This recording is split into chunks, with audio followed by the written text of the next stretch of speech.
testimony today. Looking at shutting down the meeting, Mr. Polyev, so if you could of our committee to be able to get a report to Parliament and the Canadian people on what we heard.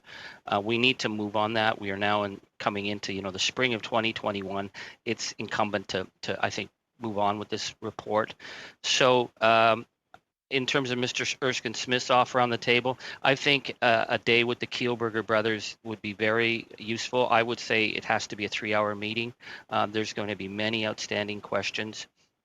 Mr. Victor Lee, we've asked him since last summer to appear, and he hasn't appeared. He may be, feeling incapacitated, but we also, and Mr.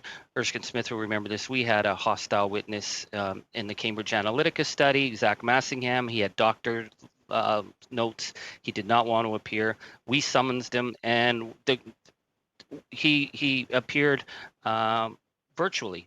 And we were able to finish the study. So I would say a second study, a second set of meetings, probably 3 hours with Mr. Guy Spencer Elms, who's the key financial driver of the Kielburger operation in Kenya. Mr. Victor Lee, of course, is the architect of all the very convoluted finances, which I think would be helpful for us because I don't think any of us actually have a real understanding of how their operation works, despite all the testimony we've gone through.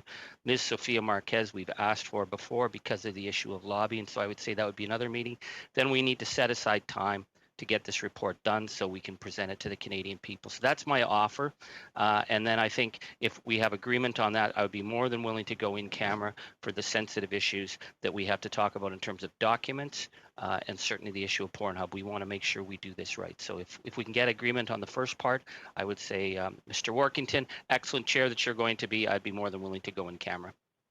Okay, I'm going to do, you made an offer, you didn't make a motion, but I suspect that if you needed to, you'd make that a motion. But I guess what I'd like to do is just get an indication from committee members. Is there anybody opposed to the offer?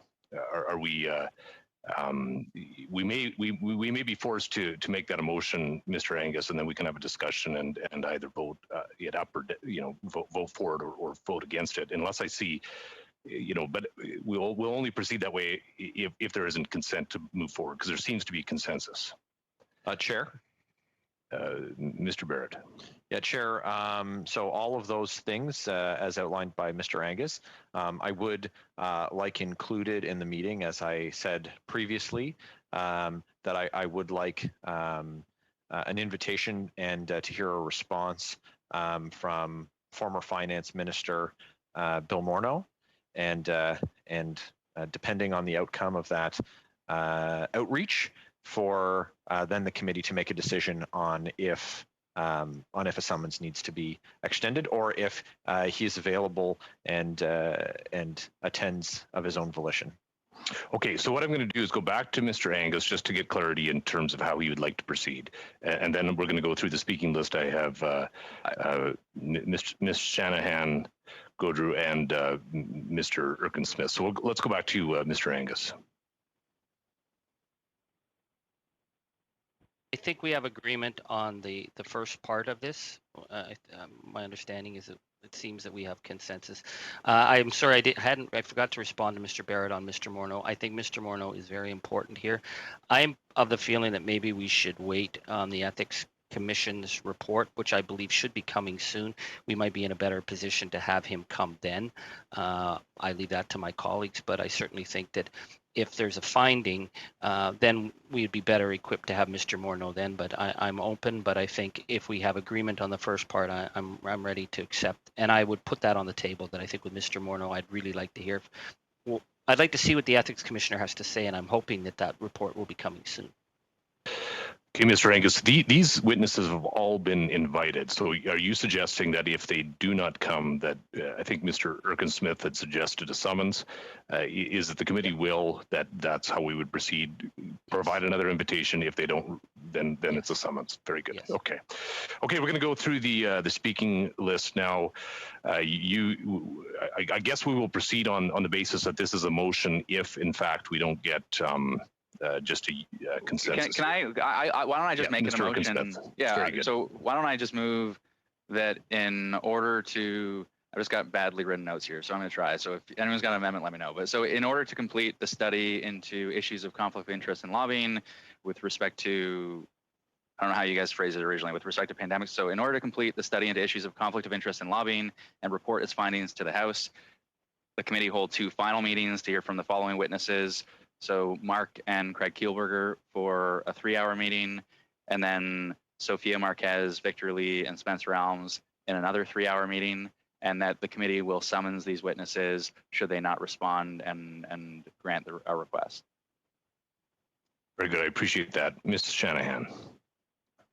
Well, thank you, Chair, for recognizing me, because I too would like to offer my congratulations on your election. And I think we are off to an auspicious start with the work that we have before us. I had my hand up originally really to speak to the public and in-camera part, and I think you have found a consensus on that, because of course the other topics that we want to discuss about the motion on Pornhub and other matters, we want to keep that in camera.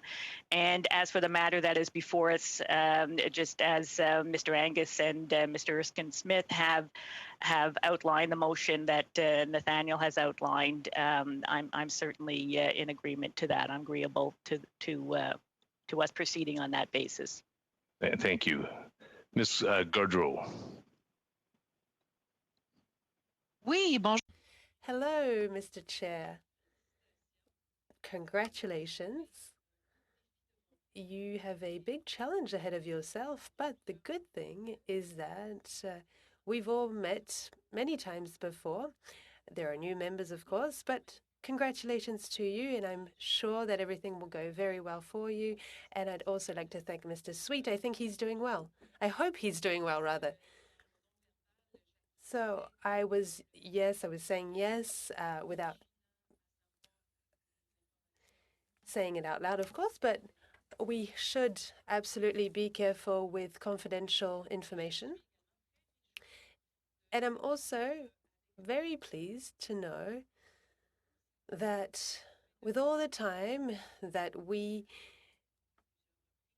spent trying to unveil all sorts of information, I am very glad to see that we're going to carry on that way and finalize that work.